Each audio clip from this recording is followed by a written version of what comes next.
Hey friends, welcome back to my channel. Today I thought I'd share with you how I painted Rapunzel's painting from the Disney movie Tangled.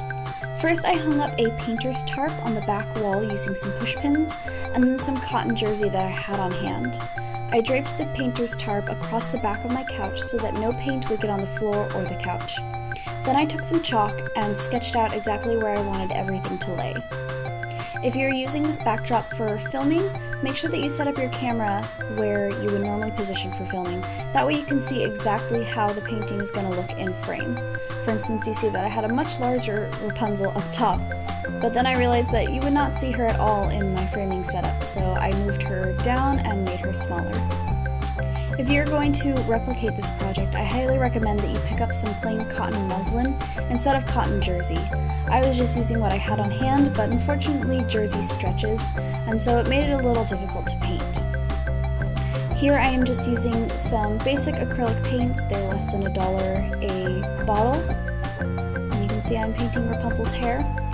However, I did have one big issue when I was working on this project, and that is as I started with the foreground first instead of the background, which is against one of the main rules of art where you start with the background instead of the foreground. So you'll see later in this video that because I painted the sky later and I was working with a lot of water to give it a kind of watercolor effect, all the blue ran down into everything I had already painted and it ruined it, so I had to go back and repaint everything that you see here.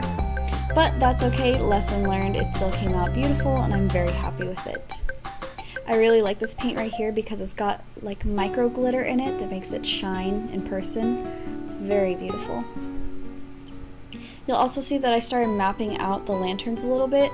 I wouldn't do that until, again, you have the sky completely done, because I ended up having to go back and clean up that big one right in front of her face because I didn't like it, and now it has left kind of a mark and I'm not very happy with that part. Now I just mixed some tan and some white to get her skin tone. And again, I messed up painting the lanterns too soon, but now I'm using just some dark blue acrylic paint with lots of water and kind of dabbing it onto the fabric and then kind of rubbing it in, which again is against the rules of painting, but who cares, we're having fun here. And you'll see that as I go, the water in the paint slowly drips down and drips onto the tallest peak of the mountains and kind of screws everything up, but that's okay, we go back and fix it. So I did one layer first, and you'll see that the water kind of makes it all spread out and look nice. And then I went back and made it darker because hers is darker in the painting.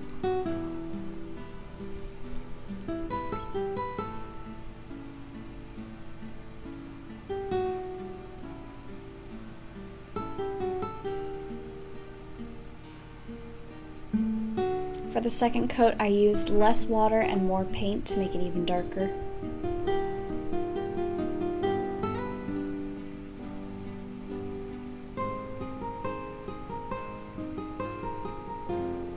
Oh, and pardon the towel on my head. My hair takes forever to dry, but I was so in the mood to paint, so I just left it up in the towel. And here you can see I'm going back and fixing where the bleeding messed up the mountains. This time I decided to go for kind of a soft, grassy look by doing a lot of horizontal brush strokes. I don't think it came out that way, unfortunately.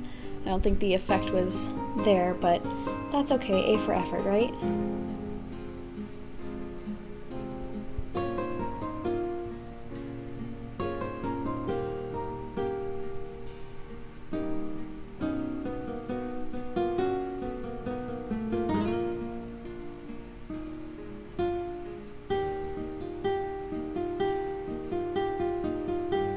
And then here I'm going back in and fixing Rapunzel's hair where the blue has dripped into it.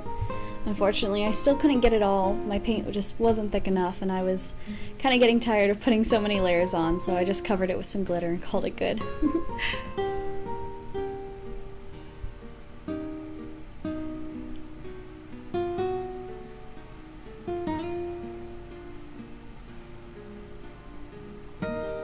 Now I'm going back in and fixing her skin, again where the colors bled together with the same mixture of a little bit of tan and mostly white. And then this beautiful lavender this beautiful lavender color, which as you can tell I really enjoy this color.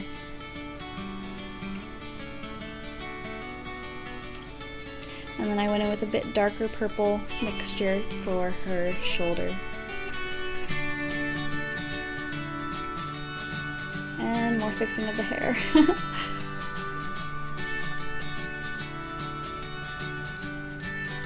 Now I am painting all of the lanterns. I really hate that first one I started on, and I ended up fixing it, but not terribly well later. But as you can see, I'm starting with some yellow and doing some outlines like she does in her painting. Really kind of like globbing that on so it'll be nice and opaque. Then I went back and did some plain white ones, just did some little dots of yellow and white. You want to kind of do varying sizes, kind of growing and getting bigger. Because in the distance you would see very small ones far away and bigger ones up close. And then I just kind of filled in with a bunch of little dots. I kind of just let the paint do whatever it liked in the bowl, and so some of these came out with very beautiful ombre look, which unfortunately you can't see here. And luckily that two big black specks on the left disappeared too. That was just leftover paint from underneath the tarp, so those don't ruin the look of it.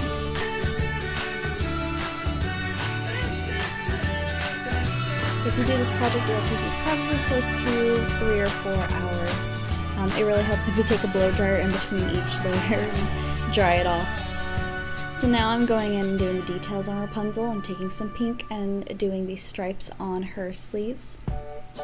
I'm giving her a small little mouth and the lacing on the front of her bodice. Then I go back in with a diluted mixture of mostly water and a little bit of the pink, and I give her some blush. And then I take a darker purple and do some shading on the sleeves, do a faint outline that I brush out with some water and a fluffy brush all along her dress and give her the crook of her leg wrinkle too. And then I go through and I also outline her in some gold, which I think gave a very nice effect. And then just some black for her eyelashes, some white for her eyeball, some green for her iris, black for her pupil, and some little white highlights. Again, the gold for the eyebrow and freckles, and then gold to outline her hair to make her hair glow.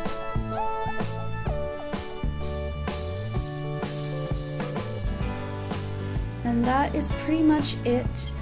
Unfortunately, I did not film putting the glitter on, but what I did for that is I took some textile medium, which is a mixture that you put into fabrics to make them waterproof for painting on washable fabrics. And I put a bit of that and mostly glitter, and I just whisked it all up, and then I just kind of like took a thick brush and just kind of globbed it on and stroked it down.